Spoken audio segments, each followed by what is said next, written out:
ต่อจากนี้ไปขอเชิญท่านรับฟังรายการร่มโพธิ์ดำเนินรายการโดยพระครูโคสิทธิปริยัตยาภรณ์เจ้าคณะตำบลสุเทพเขตหนึ่งเจ้าอาวาสวัดป่าแดงมหาวิหารอำเภอเมืองจังหวัดเชียงใหม่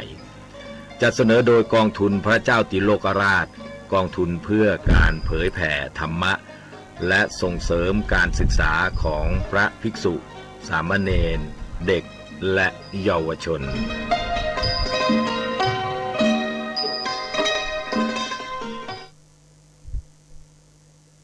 สว่างนอกด้วยแสงไฟสว่างในด้วยแสงธรรมเจริญสุขท่านผู้ฟังทุกท่านวันนี้ก็ปากกับพระสัมมาภาพพระครูโคสิทธิปริยัตยาภรณ์เจ้าคณะตำบลสุเทพเขตหนึ่งวัดป่าแดงมหาวิหารก็นำรายการลมโพปิกมาปากกับท่านผู้ฟังทุกวันเสาร์และวันอาทิตย์แล้วก็ปะท่านทาง 92.25 เมกะเฮิรตซ์รายการนี้นำเสนอโดยกองทุนพระเจ้าติโลกราชกองทุนเพื่อการเผยแผ่ธรรมและส่งเสริมการศึกษานำสาระมาฝากกับท่านผู้ฟังน้อมนำเอาสิ่งที่เป็นประโยชน์โดยเฉพาะอย่างยิ่งหลักธรรมในคำสอนที่ควรแก่การรับฟังและน้อมนำไปปฏิบัติพร้อมกันนั้นก็จะมีข่าวสารของทางคณะสงฆ์และความเคลื่อนไหวของชุมชนมานำเสนอแก่ท่านผู้ฟังต้องขออนุโมทนาบุญกับทุกท่านที่ติดตามรับฟังรายการนี้มาอย่างต่อเนื่องแล้วก็เป็นเวลาเนิ่นนานหลายปีเพราะรายการร่มโพของเรานั้นเคยเสนอทางวิทยุหลักเช่นวิทยุทางอากาศ013เชียงใหม่ทั้งภาค FM และ AM แล้วก็เขาก็มาออกอากาศทางสถานีวิทยุแห่งนี้ถึงแม้ว่าสัปดาห์หนึ่งเขาจะปะกัน2 วันก็ทำให้ท่านผู้ฟังที่ติดตามรับฟังข่าวสารก็ดีหัวข้อธรรมะก็ดีก็ได้ประโยชน์อาตมาภาพก็มีโอกาสได้มาพบนำข่าวสารก็ดีแจ้งเรื่องอันเป็นประโยชน์ให้กับท่านฟังทางคลื่นนี้ท่านที่ติดตามรับฟัง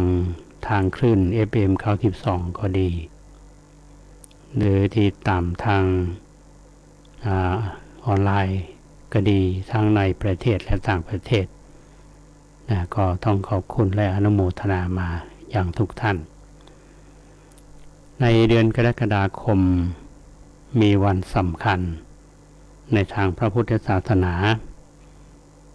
อยู่2 วันก็คือวันอาสาฬหบูชา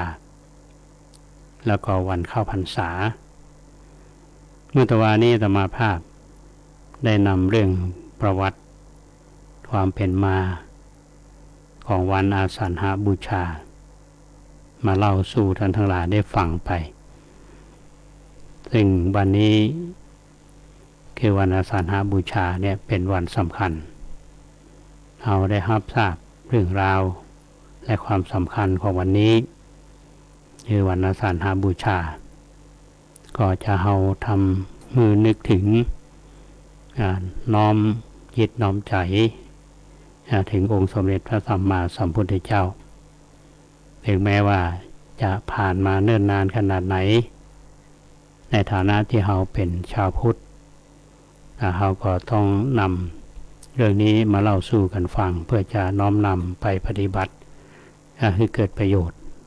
เมื่อวันสำคัญนี้ผ่านมาเมื่อตะวันนี้อาตมาภาพ ก็นำเล่าเรื่องคือตอนแรกนั้นก็นำเรื่องของถวายพรพระคือพุทธชัยมงคลคาถาคือเรื่องของนางจินจามานวิกามาเล่าท่านทั้งหลายได้ฟังช่วงที่สองขอเล่าเรื่องวันอาสาฬหบูชาขอได้ทิ้งท้ายให้ท่านผู้ฟังเอาไว้ว่าวันนี้เราก็จะนำเรื่องราวของพุทธชัยมงคลคาถามาเล่าต่อให้ท่านทั้งหลายได้ฟังกันก็เป็นเรื่องของสัจจนิครนนะที่เราเคยเทศน์ทำเมืองกันเคยฟังทำเมืองกันว่าพราหมณ์เนี่ยเป็นคนที่มีความรู้ความสามารถนะถ้าเรามาดูเรื่องนี้แล้วเราก็จะ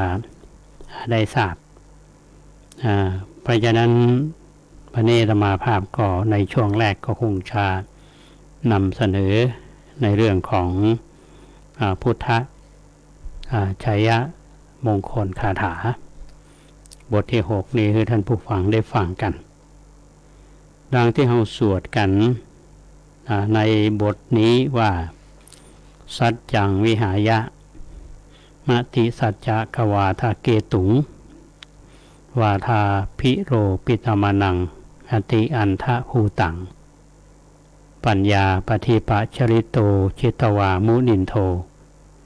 ตันเตชะสาภวะตุเตชยมังคลานิสมเด็จพระจอมมุนีทรงผจญกับสัจจกะนิครนเพื่อผู้มืดมนยิ่งนักมุ่งเชิดชูลัทธิของตนเองว่าเลอเลิศประเสริฐราวกับชูธงขึ้นฟ้ามุ่งมาจะโตวาทะกับพระพุทธองค์ทรงพิชิตสัจจกะนิครนด้วยเทศนาญาณวิธีคือรู้อัจฉาสัยแล้วก็ตัดเทศนาสอนให้มองเห็นความจริงด้วยเดชแห่งองค์พระผู้วิชิตนิครนนั้นขอชัยมงคลทั้งหลายจงมีแก่ท่านทุกเมื่ออันนี้เป็นภาษาบาลีพร้อมกับคำแปลท่านผู้ฟังได้ฟังโดยเฉพาะคำว่าสัจจกะนิครนเนี่ยนิครนนี่ก็คือนิครนนาถบุตรเนาะที่เราเรียนในของพุทธประวัติก็ดีเราจะได้ยินชื่อพวกนิครนนี้จริงๆก็เป็นนักบวชของศาสนาเชนนะทีนี้เรามาฟังกันว่าเรื่องราวในคาถานี้ที่บอกว่ากล่าวถึงชัยชนะของพระพุทธเจ้าที่มีต่อสัจจกะนิครนเนี่ยเป็นการเอาชนะด้วยความแยบคายทางปัญญาบรรบวคาถาบทนี้ถ้าเราก็นิยมใจ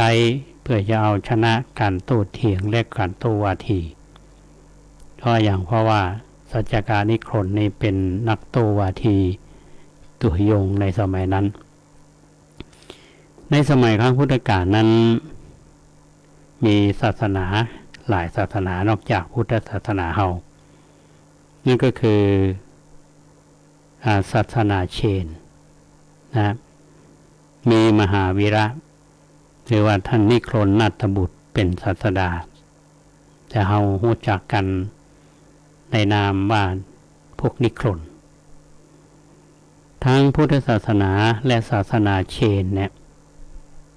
ก็ต่างมีคนที่เคารพนับถือเป็นจำนวนนักแปลกแต่ศาสดาทั้งสองนี่เคยหันหน้ากันเลยท่านผู้ฟังก็หมายความว่าพระพุทธเจ้ากับพระมหาวีระเนี่ยเคยเจอกันนะเพราะฉะนั้นเรื่องราวเหล่านี้มีเกิดขึ้นที่เมืองเวสาลีก็มีอาจารย์นิครนซึ่งเป็นแม่หญิงคนหนึ่งและก็พระชายแถมคนหนึ่งต่างก็เล่าเรียน วาทะมากันคนละ500ทั้งสองนี่ตอบโต้กันด้วยปัญญาอันยอดเยี่ยมบ่มีภัยที่แพ้ชนะกันส่วนกษัตริย์ฤทธิ์ฉวีก็เชิญทั้งสองเนี่ยคือเป็นอาจารย์ของพระกุมารต่อมานิครนทั้งสองนี้ก็ได้อยู่ร่วมกันมีลูกผู้ชาย1 คนแล้วมีลูกแม่หญิง4 คนหมายความว่าธิดาลูกแม่หญิงเนี่ยทั้ง4 คนนี่ก็เป็นบัณฑิตต่อมาก็ได้โตวาทะกับพระสารีบุตรและพ่ายแพ้ทั้ง4นี่ก็บวชในสำนักของภิกษุณีแล้วก็ได้เป็นพระอรหันต์ส่วนลูกพ่อชายเนาะ3 คนหนึ่งนั่นก็คือสัจจกะนิครนคนนี้เป็นมีพญาปัญญานักเพราะว่าเล่าเรียนพันวาทะจากพ่อจากแม่และก็ยังไปห้ำเฮียนจากสำนักอื่นๆต่อมาก็ได้เป็นอาจารย์ของพระกุมารของกษัตริย์ฤทธิ์ฉวีที่เราจะหันว่าเวลาเราอ่านในพระธรรมบทมันจะมีอย่างในอรรถกถาเนี่ยเป็นเวลาเราอ่านนี่ก็จะอ่านว่าพระพุทธเจ้านี่ทรงเรียกสัจจกะนิครนว่าอาคิเวสนะนะครับถ้าในอรรถกถานะครับก็คือคนเดียวกันในยุคนั้นท่านผู้ฟังอาจารย์นิครนเนี่ยผู้ที่มีปัญญาเป็นจำนวนนักก็มีไหวพองมีท่านปุรณกัตถปะนิครนท่านมัคคริโคสานิครนท่านอชิตเกตสกัมพลนิครนท่านปกุทกัจจยนะนิครนท่านสัญชัยนิครนสัญชัยนี่คุ้นหูเนาะเพราะเป็นอาจารย์ของท่านอุปติสสะและโกริตะก็คือท่านพระสารีบุตรและพระโมคคัลลาและก็ยังมีเวรัตถบุตรนิครนก็หมายความว่าสมัยนั้นนิครนนี่ก็มีเจ้าสำนักเยอะก็เป็นเทียบกันกับพระพุทธเจ้านะเพราะฉะนั้นนิครนทั้งหลายเนี่ยเป็นผู้ที่มีปัญญามีไหวพริบที่เฉลียวฉลาดมีวาจาแกลมคมแต่ว่าบ่มีไผสู้สัจจกะนิครนคนเฮานี่ก็แปลกเวลามีความรู้เนาะมันก็เกิดความทะนงตนว่าเฮานี่เป็นคนที่รู้อันนี้ปรากฏว่าเปิ้นเอาแผ่นเหล็กเนี่ยมาหัดตองเอาไว้เพราะเกรงว่าตองมันจะแตก เพราะว่าภายในตองนั้นมีความรู้อยู่ อันนี้ถ้าเป็นเชิงวิทยาศาสตร์นี่ก็เรียกว่าก็น่าเชื่อนะฮะความรู้อยู่ในปุ๋มอย่างของเมืองเขาว่าความรู้เต็มปุ๋มสัจจานิคนนี้ก็หลงตัวเองประกาศว่าทั่วเมืองเวสาลีนี่มันมีสมณะพราหมณ์หรือว่าคณาจารย์ก็แม้แต่พระอรหันต์องค์ใดเนี่ยที่มีที่ว่าปัญญาสูงส่งสามารถที่จะตอบปัญหากับเขาได้เขาอวดอ้างถึงขั้นว่าเนี่ยเป็นคือเรียกว่ามีอัตตาสูงว่าเถอะเนาะอย่างบ้านเฮาว่ากันปัจจุบันเนี่ยมีอัตตาสูงก็เชื่อมั่นว่าตัวเขาเนี่ยเก่งด้วยความเชื่อมั่นว่าตัวเขานี่มีความรู้สัจจกะนิครนนี่ก็ไปหาเรื่องคือหมายความว่าไปหาคนที่ว่าไผเก่งๆนี่ก็ไปโต้ตอบปัญหากันบรรดาพระเจ้าประสงค์องค์ไหนที่ว่าเก่งนี่ก็ไปท้าเพิ่นวันหนึ่งสัจจานิครนนี่ก็ไปปะท่านพระอัจฉริเถระ ซึ่งเป็นอาจารย์ของท่านพระสารีบุตรเขาก็ได้ถามว่าพระพุทธเจ้าเนี่ยท่านสอนอะไรอย่างพระอัสสชินี่ก็ได้ตอบว่าขันธ์ห้านี่บ่เที่ยงไม่ใช่ตัวตนของเราสัจจการนิครนนี่ก็มีความเห็นตรงกันข้ามจึงประกาศว่าจะเอาชนะพระพุทธเจ้าด้วยวาทะเขาพร้อมด้วยลูกศิษย์ก็ที่เป็นเจ้าฤาษีนี่ประมาณ500 คนก็ไปทำปัญหากับพระพุทธเจ้าที่ป่ามหาวันสัจจานิครนนี่ได้ถามพระพุทธเจ้าว่าดูก่อนสมณโคดมได้ยินว่าท่านสอนว่าขันธ์ห้าเนี่ยบ่เที่ยงไม่ใช่ตัวตนของเราใจก่อพระพุทธเจ้าก็ตรัสว่าดูก่อนอคิเวสนะคำสอนของเราเนี่ยคือรูปบ่เที่ยงเวทนาบ่เที่ยงสัญญาบ่เที่ยงสังขารบ่เที่ยงวิญญาณบ่เที่ยงรูปก็บ่ใช่ตัวใช่ตนของเราเวทนาก็บ่ใช่ตัวใช่ตนของเราสัญญาก็บ่ใช่ตัวตนของเราสังขารบ่ใช่ตัวตนของเราวิญญาณก็บ่ใช่ตัวตนของเราสังขารทั้งหลายทั้งปวงนี่ก็บ่ใช่ตัวตนของเราสัจจานิครนก็ได้กล่าวว่าดูก่อนพระโคดมธรรมดาพืชพันธุ์เนี่ยเจริญงอกงามได้เพราะอาศัยแผ่นดินฉันใดบุคคลก็ย่อมต้องมีรูปมีเวทนาสัญญาสังขารมีวิญญาณเป็นตัวตนของเราฉันนั้นพระพุทธเจ้าก็ตรัสว่าดูก่อนอาคิเวสนะท่านเชื่อว่ารูปเวทนาสัญญาสังขารและวิญญาณเป็นตัวตนของเราดังนี้หรือสัจจาการนิครนก็ตอบว่าถูกแล้วสมณโคดมพระพุทธเจ้าจึงตรัสว่าดูก่อนอคิเวสนะถ้าอย่างนั้นเราจะสอบถามท่านว่าพระเจ้าประเสนาธิโกศลและพระเจ้าอาชาติศัตรูอาจฆ่าคนที่ควรฆ่าเนรเทศคนที่ควรเนรเทศพึงหื้อคุณหื้อโทษบุคคลในพระราชอาณาเขตของพระองค์ใช่หรือไม่สัจจการนิครนนี้ก็ได้ตรัสว่าได้กล่าวว่าถูกแล้วพระโคดมอย่าว่าแต่พระเจ้าประเสนทิโกศลและพระเจ้าอาชาติศัตรูเลยแม้แต่วัชชีและมัลละก็อาจฆ่าคนที่ควรฆ่าเนรเทศคนที่ควรเนรเทศในแว่นแคว้นของตนได้เช่นกันพระพุทธเจ้าจึงตรัสว่าดูก่อนอาคิเวสนะถ้าอย่างนั้นเนี่ยจะกล่าวว่ารูปเป็นตัวตนของเฮาได้จะใดหากรูปเป็นของเฮาก็ต้องเป็นผู้กำหนดรูปของเฮาเองใช่หรือไม่พระพุทธเจ้าจึงตรัสถามซ้ำว่าสัจจการนิครนก็ยังนิ่งเฉยพระพุทธเจ้าก็จึงตรัสต่อไปว่าดูก่อนอคิเวสนะบัดนี้ไม่ใช่การที่ท่านจะควรนิ่งอยู่ท่านรู้หรือไม่ว่าผู้ใดอันตถาคต ต่อไป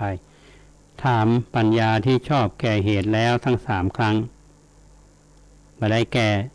ศีรษะของผู้นั้นจักแตกเป็น7 เสียงสัจจานิครนฟังแล้วตกใจท่านผู้ฟังก็ได้กราบทูลว่าพระโคดมผู้เจริญขอท่านจงทรงถามต่อเถิดข้าพเจ้าจัก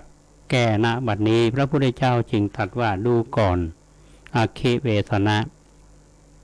ท่านเชื่อว่ารูปเป็นตัวตนของเฮาแสดงว่าท่านมีอำนาจในรูปของท่านดังนี้หรือสัจจานิครนก็ได้ทูลว่าหามิได้เลยพระโคดมผู้เจริญพระพุทธเจ้าจึงตรัสว่าดูก่อนอาคิเวสนะท่านเชื่อว่าเวทนาสัญญาสังขารและวิญญาณเป็นตัวตนของเฮาดังนั้นท่านจึงมีอำนาจในเวทนาสัญญาสังขารวิญญาณว่า เวทนาสัญญาสังขารและวิญญาณของเฮานั้นจงเป็นอย่างนั้นเถิดอย่าได้เป็นอย่างนี้เลยดังนี้หรือสัจจานิโคนกราบทูลว่าหาไม่ได้เลยท่านพระสมณะผู้เจริญพระพุทธเจ้าจึงตรัสต่อว่าดูก่อนอคิเวสนะดังนั้นท่านจะว่ารูปเวทนาสังขารวิญญาณเที่ยงหรือไม่เที่ยงสัจจานิโคนก็ตอบว่าบัดเที่ยงพระพุทธเจ้าจึงตรัสว่าก็สิ่งใดบัดเที่ยงสิ่งนั้นเป็นทุกข์หรือว่าเป็นสุขสัจจานิโคนตอบว่าสิ่งนั้นเป็นทุกข์พระพุทธเจ้าจึงตรัสว่าสิ่งใดที่บัดเที่ยงเป็นทุกข์มีความแปรปรวนอยู่ควรหรือที่จะหันว่าสิ่งนั้นเป็นของเฮาเป็นตัวตนของเฮาสัจจานิโคนตัวตอบว่าข้อนั้นบ่ควรเลยพระโคดมผู้เจริญพระพุทธเจ้าจึงตรัสต่อไปว่าดูก่อนอคิเวสนะผู้ใดติดทุกข์เข้าถึงทุกข์แล้วกล้ำกลืนทุกข์แล้วยังเป็นทุกข์นั้นเป็นของเรามีอยู่หรือสัจจานิโคนก็จึงได้ตอบว่าบ่มีเลยพระโคดมพระพุทธเจ้าจึงตรัสว่าดูก่อนอคิเวสนะ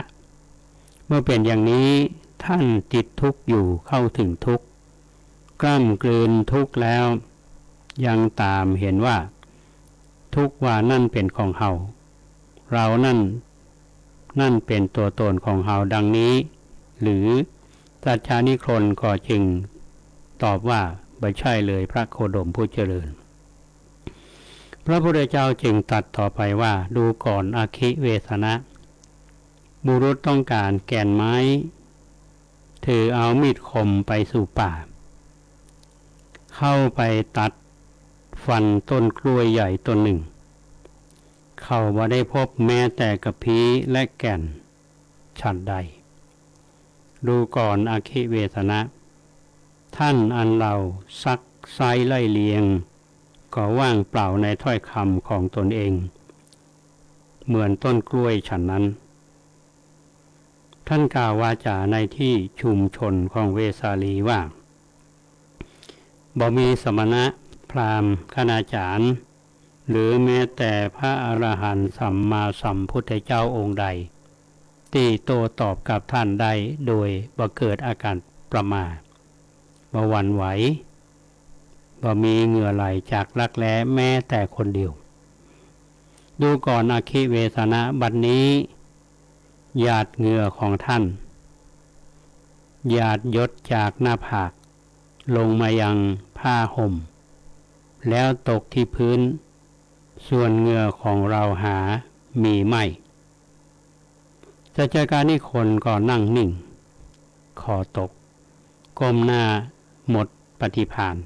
พ่ายแพ้แก่พุทธปัญญาของพระพุทธองค์และก็ได้นิมนต์พระพุทธเจ้าไปรับภัตตาหารที่อารามของตนเองในวันรุ่งขึ้นอันนี้เป็นเรื่องราวของอคิเวสนะหรือว่าท่านสัจจกนิโคนซึ่งถือว่าเป็นผู้ที่มีความรู้ความสามารถแต่ในที่สุดนั้นพอมาฟังพระพุทธเจ้าแล้วก็ยอมเป็นเรื่องราวที่รามาพระนำมาเล่าสู่ท่านทั้งหลายได้ฟังเป็นเรื่องราวของชัยชนะที่ฮ้องว่าพุทธชัยมงคลในคาถาที่6ท่านผู้ฟังจะหันได้ว่าในสมัยครั้งพุทธกาลเนี่ยผู้ที่อยู่ในศาสนาต่างๆนี้ก็ถือว่าเป็นผู้ที่มีองค์ความรู้มากมายโดยเฉพาะนิครนนัตบุตรเนี่ยก็มีลูกศิษย์ลูกหาที่เก่งๆอย่างที่อาตมาอู้ไปว่าอย่างท่านสนชัยปริภาชกมีลูกศิษย์ที่เก่งอย่างท่านอุปติสสะปริภาชกต่อมาก็คือพระสารีบุตรโกริตะก็คือท่านโมคคัลลานะทั้งสองท่านนี่ก็เป็นอัครสาวกฝ่ายซ้ายฝ่ายขวาขององค์สมเด็จพระสัมมาสัมพุทธเจ้านี่ก็ถือว่ามาเป็นลูกศิษย์และเป็นกำลังสำคัญ เป็นอัครสาวกฝ่ายซ้ายฝ่ายขวาหรือพระสารีบุตรนี้ได้นามแทนมาหนึ่งว่าเป็นพระธรรมเสนาบดีก็เป็นกำลังสำคัญในการเผยแผ่พระพุทธศาสนาและในช่วงนี้ก็นำเสนอเรื่องราวพุทธชัยมงคลคาถาให้ท่านทั้งหลายได้ฟังกันก็ทำให้เราได้เข้าใจว่าพระลูกศิษย์ของพระสมณโคดมโดยเฉพาะในเรื่องนี้ที่อู้ถึงท่านพระอัสสชิซึ่งท่านสัจจกานิครนเนี่ยได้ถามท่านว่าพระพุทธเจ้านี่สอนอะไรอย่างท่านบอกสอนเรื่องขันธ์ห้าก็คือเรื่องของรูปเวทนาสังขารวิญญาณเวทนาขันธ์ห้าอย่างที่เราได้เรียนกันอันนี้เป็นเรื่องราวที่เล่าท่านทั้งหลายได้ฟังก็คงจะเป็นสาระเป็นประโยชน์เชื่อว่าเป็นอย่างนั้นในช่วงกลางรายการท่านผู้ฟังที่ติดตามรับฟังรายการของเราทั้งในคลื่นของ 92.25 เมกะเฮิรตซ์แล้วก็ติดตามFacebook ของอาตมาภาพก็คงมีหลายท่านอยู่ทั้งที่ติดตามในประเทศไทยแล้วก็ต่อต่างประเทศมีหลายท่านที่ติดตามเราฟังอยู่อย่างคุณมนัสลีกาเนี่ยก็ติดตามจะอยู่ที่ประเทศญี่ปุ่นอันนี้เขาต้องขออนุโมทนากับท่านทั้งหลายที่ติดตามรับฟังรายการของเราฟังแล้วเป็นจะได้พ่องเนาะ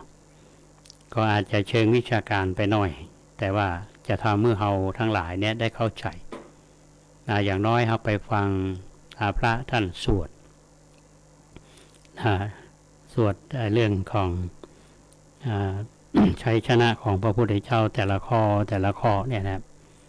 ถ้าเราพอจำเรื่องราวได้และนึกถึงเรื่องราวได้เราฟังไปเราก็รับสาระเพราะฉะนั้นในการได้รับชัยชนะสัจจกะนิครนเนี่ยถ้ามีใครมาถามว่าชนะด้วยวิธีไหนว่าพระองค์ชนะด้วยวิธีไหนทั้งที่เขาเป็นคนที่มีความรู้ความสามารถในที่เราสวดกันนั่นก็คือเรียกว่าเทศนาญาณวิธีคืออู้ถึงหลักความจริงแล้วก็คนที่มีปัญญาลักษณะนั้นท่านสามารถที่จะเข้าใจได้ท่องแท้ก็จึงมาเป็นก็เรียกว่ายอมรับในองค์สมเด็จพระสัมมาสัมพุทธเจ้าท่านผู้ฟังทุกท่านช่วงนี้อย่างที่อาตมาภาพได้อูถึงเมื่อตะวาแล้วก็นึกเกินในตอนต้นของรายการว่าเมื่อตะวานี้อาตมาภาพนำเรื่องวันอาสาฬหบูชามาอูสู่ท่านทั้งหลายได้ฟังกันวันนี้ก็จะได้นำเรื่องวันสำคัญแถมวันหนึ่งมาเล่าให้ท่านทั้งหลายได้ฟังกันก็ไม่จะมีประวัติความเป็นมาตลอดของกิจกรรมและเรื่องราวในครั้งพุทธกาลมีมูลเหตุมาจะใดพ้องและในปัจจุบันนี้ที่เราได้ยึดถือปฏิบัติกันมาโดยเฉพาะบรรดาพระภิกษุสงฆ์เมื่อเข้าพรรษาในการฝนเนี่ยเขาก็จะต้องอยู่จำพรรษาถึงแม้ว่าในครั้งพุทธกาลกับยุคปัจจุบันนี้ที่จะอยู่ระยะห่างกันก็ตามแต่ว่าในฐานะที่เราเป็นผู้ที่นับถือพระพุทธศาสนาอย่างบรรดาท่านที่นับถือศาสนาก็ได้ถือว่ามีโอกาสได้เรียนรู้หลักธรรมคำสอนในทางพระศาสนาหลายท่านก็ได้สละเวลาได้บรรพชาอุปสมบทบวช3 เดือนระยะหลังๆนี่สังเกตดูท่านผู้ฟังว่าผู้ที่บวชแล้วเอาพรรษานี่จะมีน้อยส่วนใหญ่นี่คนจะบวช7 วันก็15 วัน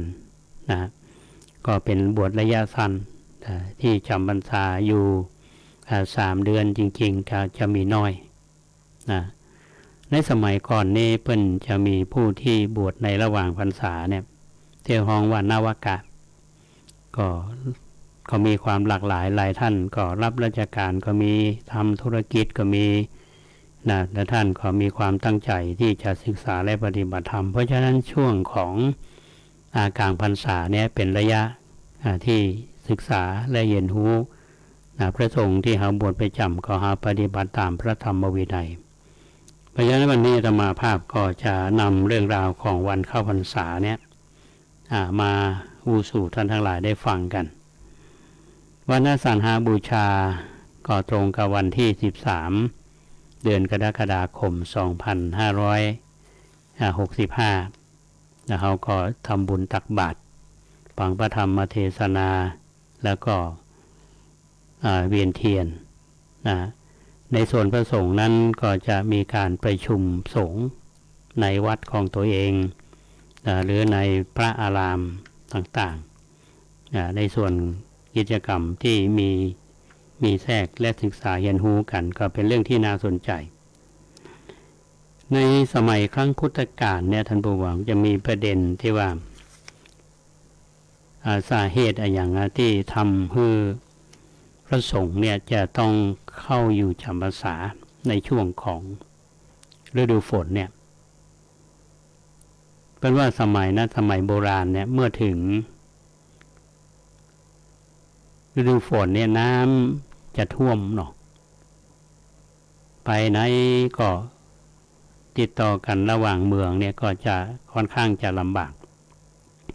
พอสมัยก่อนนี้พวกพ่อกาก็ดีเนาะก็ต้องหยุดเดินทางชั่วคราวแม้แต่พวกเดียรถีหรือว่าปริพาชกผู้ถือลัทธิต่างๆเนี่ยก็ต้องหยุดพักณสถานที่แห่งใดแห่งหนึ่งตลอดฤดูฝนสาเหตุก็การคมนาคมบ่สะดวกก็เป็นหลุมเป็นขี้เปอะขี้ตมเนาะเดินทางลำบากเดี๋ยวนี้ในส่วนของพระในทางพระพุทธศาสนาพระพุทธเจ้าท่านก็ได้เสด็จจาริกไปตามบ้านน้อยเมืองใหญ่ทั้งหลายเมื่อถึงฤดูฝนนี้พระองค์ก็ทรงหยุดประทับในเมืองใดเมืองหนึ่งตลอดฤดูฝนเหมือนกันเมื่อฤดูผ่านพ้นไปฤดูฝนผ่านพ้นไปพระพุทธเจ้าก็เสด็จจาริกต่อไปก็นับว่าเป็นพุทธจริยาในตอนแรกๆนั้นบรรดาพระภิกษุสงฆ์มีมานักเนาะแล้วก็พระภิกษุสงฆ์ที่ประพฤติปฏิบัติตามพระพุทธเจ้าความคอรหานินทาใดๆคือการวิพากษ์วิจารณ์ใดๆก็บ่เกิดขึ้นเพราะว่าตอนนั้นนี่ยังบัดตั้งบัญญัติเรื่องของอยู่การจำพรรษาทีนี้ต่อมาเนี่ยพุทธศาสนาได้ขยายและก็คนเข้ามาบวชก็นักขึ้นปริมาณพระสงฆ์ก็เพิ่มขึ้นเปิ้นก็บอกว่าในสมัยนั้นนะมันมีวันหนึ่งขณะที่พระผู้มีพระภาคเจ้าของเฮานี่ประทับอยู่ที่เมืองราชคฤห์มีตุเจ้า6 ตนเขาห้องว่าฉับพักคีเมื่อถึงฤดูฝนนี่ก็ปากันจาริกไปมาไปย่ำเข้ากาของเจ้านาพ่องไปย่ำสัตว์น้อยสัตว์ที่ยาใส่อยู่เกิดความเสียหายแล้วก็ตายไปก็มีแต่นี้ประชาชนก็ปากันติเตียนเนาะวิพากษ์วิจารณ์ลูกศิษย์ของพระสากยบุตรเนี่ยนะแอวไปในฤดูบ่ฮู้จักหยุดจักยั้งไปสร้างความเดือดร้อนให้กับประชาชนยิ่งพวกเดรัจฉีและปริพาชกซึ่งอยู่ต่างศาสนานี่ก็ปากันโจมตีเหมือนกันหมู่เขาเนี่ยก็ยังยั้งยังพักยังว่านกมันยังฮู้จักแป่งหางอยู่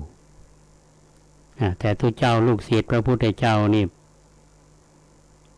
เตียวกันไปสร้างความเดือดร้อนอันนี้หมู่ฉับพักคีคือทุกเจ้ากับบังคิตนเนาะก็เป็นวิพากษ์วิจารณ์ความก็ทราบถึงพระพุทธเจ้าพระองค์ท่านก็ทรงบัญญัติ เป็นธรรมเนียมให้พระภิกษุสงฆ์เนี่ยอยู่จำพรรษาในช่วงของ3 เดือนอันนี้เป็นสาเหตุเพราะฉะนั้นการเข้าพรรษาเนี่ย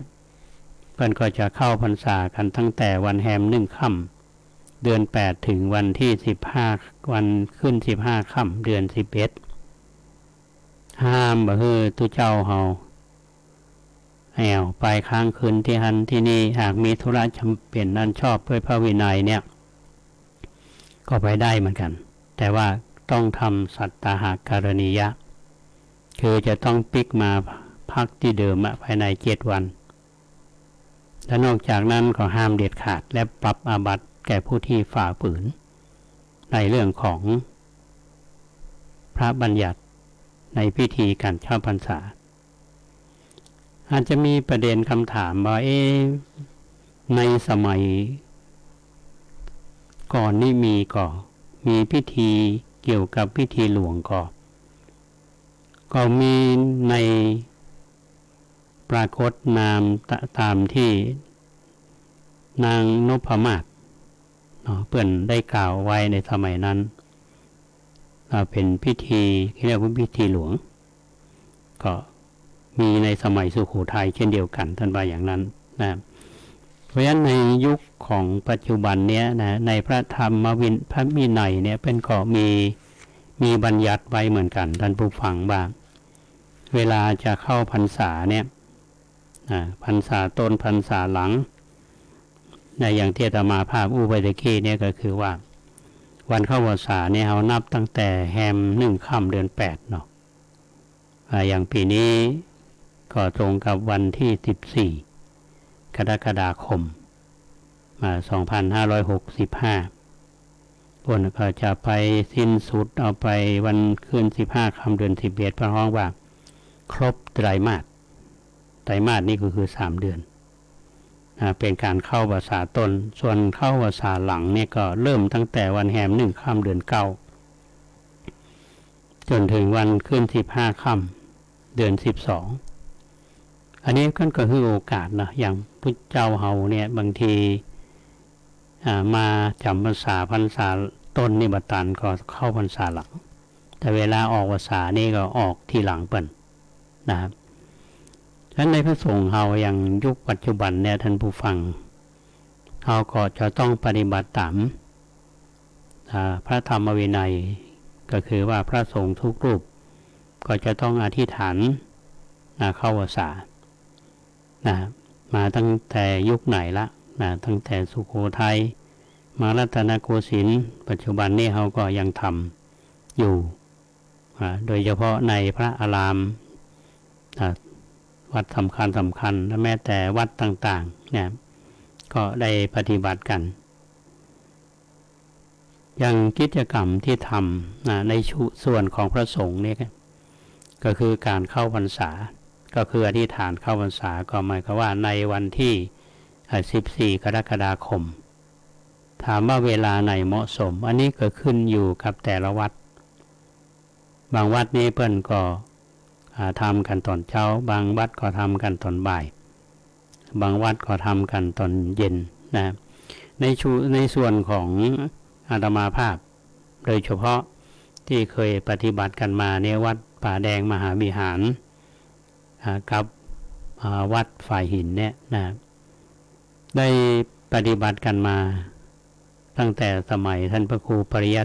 ตยานุศาสตร์ท่านเป็นเจ้าวาดวัดฝ่ายหินแล้วก็เป็นรักษาการเจ้าวาดวัดป่าแดงมหาวิหารท่านก็ลงอุโบสถร่วมกันอย่างเข้าพรรษาเนี่ยอย่างวันก่อนเข้าพรรษาคือวัน15 ค่ำวันอาสาฬหบูชาเนี่ยเขาก็จะไปประชุมสงฆ์กันหรือลงอุโบสถที่วัดฝ่ายหินพร้อมกันเป็นสามัคคีอุโบสถแล้วก็พอแถมวันหนึ่งเนี่ยคือวันที่14วันอธิษฐานเข้าพรรษาเนี่ยแต่ละวัดนั้นก็จะพระภิกษุสงฆ์ก็จะลงประชุมกันในอุโบสถก็ดีในวิหารก็ดีก็ได้ทำวัดสวดมนต์ แล้วก็อธิษฐานเข้าพรรษาอันนี้ที่ปฏิบัติกันญาติโยมท่านผู้ฟังหลายๆท่านที่ยังบางท่านนี่เคยบวชเป็นน้อยเป็นนานมานี่เขาพอยังมีความทรงจำอยู่เนาะที่การอธิษฐานเข้าพรรษาเนี่ยท่านผู้ฟังทุกเจ้าเพื่อนจะอธิษฐานคือผู้ที่มีอาวุโสพรรษานักกว่าเพื่อนจะกล่าวก่อนแล้วก็เรียงลำดับมาตามพรรษาจนถึงทุกเจ้าที่บวชใหม่นะคำอธิษฐานเข้าพรรษาเนี่ยเป็นมีคำกล่าวซึ่งเป็นภาษาบาลีว่าอิมัสสมิงอาวาเสอิมังเตมาสังอิมังเตมาสังวัดสังอุเปมิแปลว่าข้าพเจ้าขออยู่จำพรรษาในวัดนี้ตลอด3 เดือนกล่าวเป็นภาษาบาลีเนี่ย3 เตือนจากนั้นก็จะมีพิธีเขาเรียกว่าสามีจิกรรมกระทำสามีจิกรรมก็คือการขอขมาพระผู้ใหญ่ในระดับของวัดเนี่ยพระสงฆ์ที่อยู่ในวัดก็จะทำขอขมาเจ้าอาวาสในส่วนของวัดแล้วก็ในระดับตำบลเนี่ยเพื่อนก็จะมาคารวะเจ้าคณะตำบลอย่างอาตมาภาพเป็นเจ้าคณะตำบลสุเทพเขต 1วัดอยู่ในเขต 1เนี่ยเพื่อนก็จะมาทำสามีจิกรรมอันนี้เป็นภาษาของพระแต่ถ้าเป็นคำเมืองเขาก็บอกว่าไปสู่มาคารวะในเข้าวันเข้าพรรษาถ้ามองตรงนี้มันเป็นวัฒนธรรมนะซึ่งเราได้รับการชมเชยจากส่วนกลางอาตมาภาพได้ยินอดีตเจ้าคณะใหญ่หนเหนือคือพระเดชพระคุณท่านเจ้าคุณพระวิสุทธิวงศาจารย์เพื่อนชื่นชมกับวัฒนธรรมของทุกเจ้าเมืองเหนือเราเรียกว่าที่การทำสามีจิกรรมเนี่ยเป็นการแสดงความเคารพตามลำดับเขาจะหันได้ว่าเขาไปตามวัดต่างๆอย่างครูบาอาจารย์ตนเฒ่าตนแก่ก็จะมีคนไปทำสามีจิกรรมไปสุมาคารวะเข้าพรรษาอาตมาจำได้เมื่อก่อนนี่เคยอยู่วัดตาตะต่อยเนี่ยเขาก็ปฏิบัติตามเพราะว่าหลวงพ่อบุญมีชัยวุฒโธนี่ซึ่งเป็นผู้ที่มีคุณวุฒิวัยวุฒิเป็นที่เคารพนับถือโดยเฉพาะวัดวาอารามต่างๆเนี่ยเพื่อนก็จะมอบหมายให้เราไปตามวัดหลายๆวัดที่ครูบา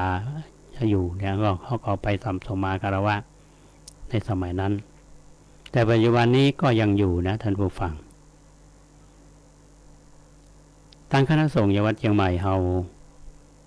หันความลำบากที่ว่าลำบากเนาะอย่างตัวเจ้าจังหวัดเชียงใหม่เรานี่สมัยก่อนทางอำเภอรอบนอกเนี่ยเพื่อนก็จะต้องมาสู่มาคารวะพระสงฆ์ในเมืองบางทีไปบ่ปะก็มีเพื่อนก็มีมติกันมาประชุมกันที่วัดพระสิงห์ในสมัยหลวงพ่อใหญ่อยู่เป็นนโยบายก็ทำกันมาถึงทุกวันนี้เพราะฉะนั้นพระมหาเถระที่มีอายุพรรษาอายุการตั้งแต่80ขึ้นไปที่เกษียณอายุแล้วเนี่ยก็นิมนต์มา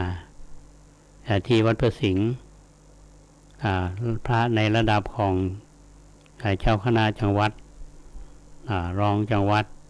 เจ้าคณะอำเภอทุกอำเภอเจ้าคณะตำบลทุกตำบลเนี่ยเพื่อนก็จะมาพร้อมกันประกอบสามีจิกรรมอย่างในปีนี้ก็ทราบว่าจะมีในวันที่18กรกฎาคม2565เวลา 13:00 นบ่ายโมงที่วัดพระสิงห์นี่คือเป็นวัฒนธรรมอันงดงามคำอธิษฐานเข้าพรรษามีคำแปลอยู่เนี่ยก็คือตั้งสัจจะอธิษฐาน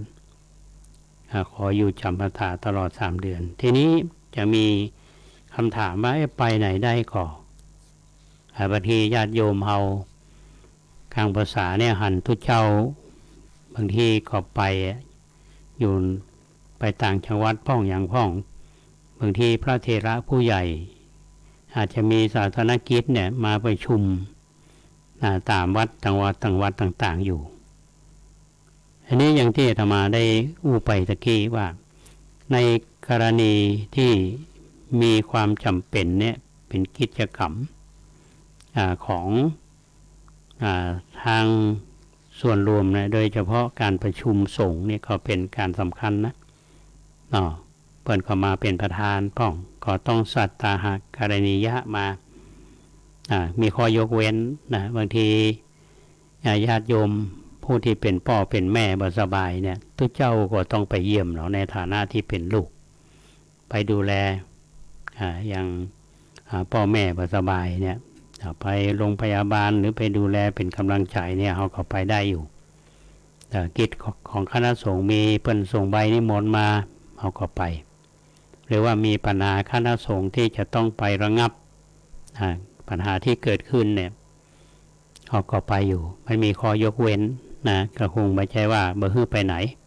แต่ว่าเอื้อเฟื้อต่อพระธรรมวินัยนะ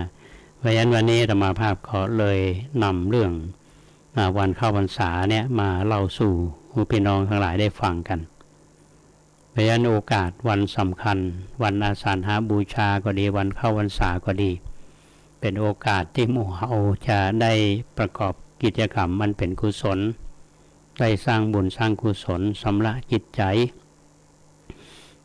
ก็มีหลายท่านที่ ก็เรียกว่าอาสาที่จะเลิกคนที่กินเหล้า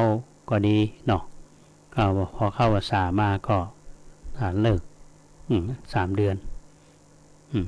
ก็เป็นการส่งเสริมให้คนเฮาได้เลิกละสิ่งที่เป็นอบายมุขก็เป็นเรื่องที่ดี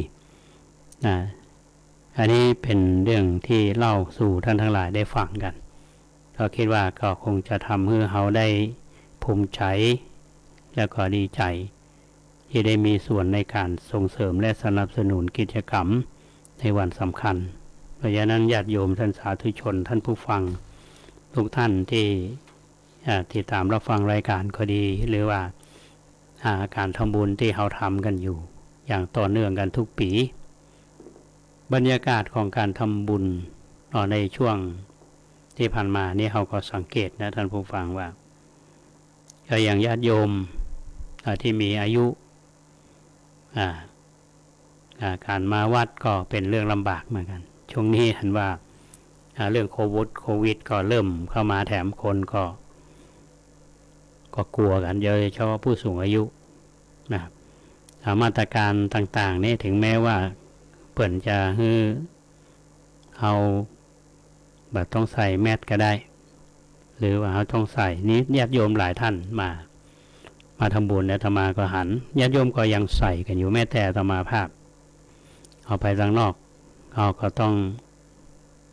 ใส่อยู่เหมือนกันใส่2 ชั้นแหมต่างหากนะอันนี้เป็นการดูแลของตัวเองเนาะก็ประมาทมาได้แต่ว่าก็จะไปฉลาดใจญาติมาอุตวานี้ก็มีพระเถระเฮาหลายรูปในเมืองเนี่ยนะก็ติดโควิดเหมือนกันแต่ยิ่งผู้สูงอายุนี่เขาก็หลีกเลี่ยงบ่ต้องไปแล้วอย่างอาตมาว่าไปทำสามีจีกรรมไปสุมาคารวะนี่เขาก็งดบ่ต้องไปรบกวนเพิ่นละอันนี้เป็นเรื่องที่ทุกคนก็ต้องดูแลตัวเองอาตมาเชื่อเลยเกินว่าพี่น้องท่านผู้ฟังที่ได้มีโอกาสได้สร้างบุญสร้างกุศลในช่วงของการเข้าพรรษาเขาก็ไปทำบุญที่วัดอย่างวันอาสาฬหบูชาวันพระใหญ่เนี่ยเขาก็ไปทานขันเข้าหาผู้ที่มีพระคุณต่อหมู่เฮาหาพ่ออุ้ยแม่อุ้ยพ่อแม่ที่เฮาล่วงลับไปเฮาก็ตานไปหาเปิ้นเป็นการทำบุญ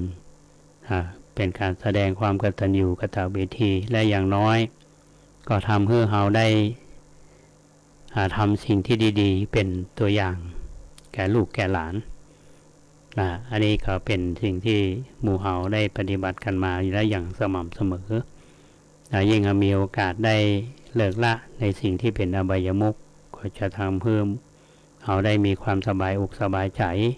ไม่ต้องเครียดไม่ต้องวิตกกังวลใดๆนี่ก็ต้องขออนุโมทนาครับทุกท่านวันนี้มีญาติโยมมาทำบุญโดยเฉพาะวันนี้คุณแม่พึงพิษสมนาวันมากับญาติพี่น้องลูกหลานเมื่อละแม่เพิ่นมาได้มาวัดประแดงเมื่อก่อนนี้เพิ่นก็จัดรายการวิทยุ92เขาเนี่ยระยะหลังๆนี่ก็ช่วงโควิดนี่ก็หายกันไปก็ติดต่อกันทางโทรศัพท์ห้องคุณแม่เป็นผู้ที่มีใจบุญใจกุศลวันนี้มาทำบุญถวายภัตตาหารเพลได้พระสงฆ์วัดประแดงเฮาคุณแม่ได้ทำบุญอุทิศส่วนกุศลไปให้คู่ชีวิตคือคุณพ่อประจันสมนาวันท่านก็ได้ถึงแก่กรรมไปเมื่อวันที่11 มกราคม 2562ก็หลายปีแล้วก็ทำบุญอุทิศส่วนกุศลให้ลูกสาวดร.นัชชาสมนาวันคือดร.แจ๋ลูกสาวก็ได้เสียชีวิตไปตั้งแต่ปี 2560ก็ขอบุญกุศลที่คุณแม่ได้บำเพ็ญมาก็ดีได้ทำบุญวันนี้ก็ดีก็ไปถึงแด่ดวงวิญญาณของคุณพ่อประจันสมนาวันและดร.นัชชาสมนาวันได้รับส่วนบุญส่วนกุศลโดยพร้อมเพรียงกันอันนี้เป็นเรื่องที่ต้องอนุโมทนาพร้อมกันนั้นวันนี้ท่านนายกสมาคมสหธรรมเชียงใหม่ท่านรองศาสตราจารย์พิเศษถาวรเสาสีจันทร์และอาจารย์สมจิตเสาสีจันทร์ก็ได้มาทำบุญพร้อมกันนั้นก็ได้ปาหลานเนาะมาทำบุญตัวต้องขออนุโมทนาพอพูดถึงเรื่องท่านรองศาสตราจารย์ถาวรเสาสีจันทร์เนี่ยนะครับก็เป็นบุคคลที่ใช้ชีวิตในทางศาสนาแต่ท่านก็มีโอกาสได้ทำงานในราชการเป็นศึกษานิเทศและที่สำคัญนั่นก็คือเป็นผู้ที่มีส่วนในการก่อตั้งวิทยาเขตเชียงใหม่ในสมัยนั้นเขาเรียกว่าวิทยาลัยสงฆ์ล้านนาหรือต่อมาคือวิทยาเขตเชียงใหม่ต่อมาคือมจร.วิทยาเขตเชียงใหม่วัดต้นดอกแต่ท่านก็มีบทบาทสำคัญร่วมกับคนอื่นตอนนี้ท่านก็อายุหนักแต่ว่าก็ใจบุญใจกุศลคู่ชีวิตก็คืออาจารย์สมจิตเสาสีจันทร์ก็ทางบุญสังกุศลก็ต้องขออนุโมทนาสำหรับทั้งสองท่านและเมื่อตะวานี้ก็มีอาจารย์จุฑารัตน์ชมวัดอาจารย์นิชานาถทูลคำก็ได้มาถวายเทียนพรรษาเป็นการร่วมบุญกันมีกัลยาณมิตรหลายท่านได้ร่วมบุญมาได้ถวายเทียนพรรษาวัดประแดงเฮาโดยเฉพาะอาจารย์จุฑารัตน์สมบัตินี่เป็นครูซึ่งมีจิตวิญญาณมีลูกศิษย์ลูกหาเยอะแล้วก็ใจบุญใจกุศล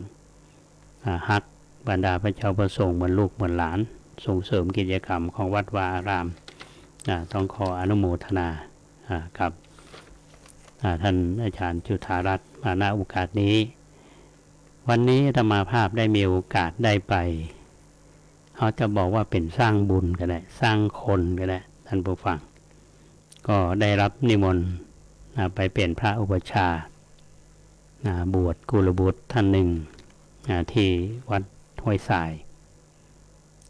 ซึ่งโยมยายก็ดีโยมแม่ก็ดีโยมพ่อก็ดีหรือญาติพี่น้องก็ดีต้องการให้ลูกหลานเนี่ยได้บวช ซึ่งก็ได้นามฉายาว่าสุจิตโตภิกขุเขาได้สมาชิกใหม่ได้เข้ามาบวชแล้วก็จะอยู่จำพรรษา3 เดือนศึกษาทำประพฤติวัดปฏิบัติธรรมก็เป็นที่อนุโมทนาวันนี้โดยบารมีภายใต้บารมีของหลวงพ่อบุญเป่งปิยธรรมโมและกัลยาณมิตรในวัดที่ทุกท่านก็มีโอกาสได้รับสมาชิกใหม่ที่อยู่ภายใต้บารมีของท่านเจ้าวาดและวันพรุ่งนี้ทางญาติพี่น้องเพื่อนก็จะได้ทำบุญฉลองพระใหม่เพื่อนก็นิมนต์อาตมาไป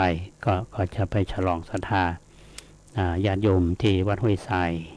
ในวันพรุ่งนี้ก็ชั้นเพลก็ต้องไปก่อนเพลนะครับอันนี้ก็ต้องขออนุโมทนากับทุกท่านที่ไปทำบุญหันแล้วเขาก็สบายใจเนาะได้มีความตั้งใจอันนี้เป็นกิจกรรมที่ทำในส่วนของวัดประแดงเฮาท่านผู้ฟังกิจกรรมวันอาสาฬหบูชาก็ดีวันเข้าพรรษาก็ดีเขาก็ทำเหมือนกันทุกปีเช้าก็จะมีทำบุญตักบาตรก็มีฟังพระธรรมเทศนาหรือเจริญพุทธมนต์ถวายพรพระแล้วก็จะมีการถวายผ้าอาบน้ำฝนโดยญาติโยมทั้งหลายได้ปฏิบัติกันมาแล้วก็ในช่วง4 โมงก็จะไปลงอุโบสถที่วัดฝ่ายหินเนาะในวันอาสาฬหบูชา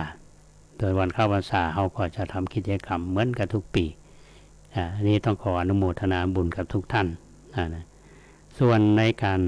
ก่อสร้างนั้นช่วงนี้เขาจะพักไว้ก่อนนะครับ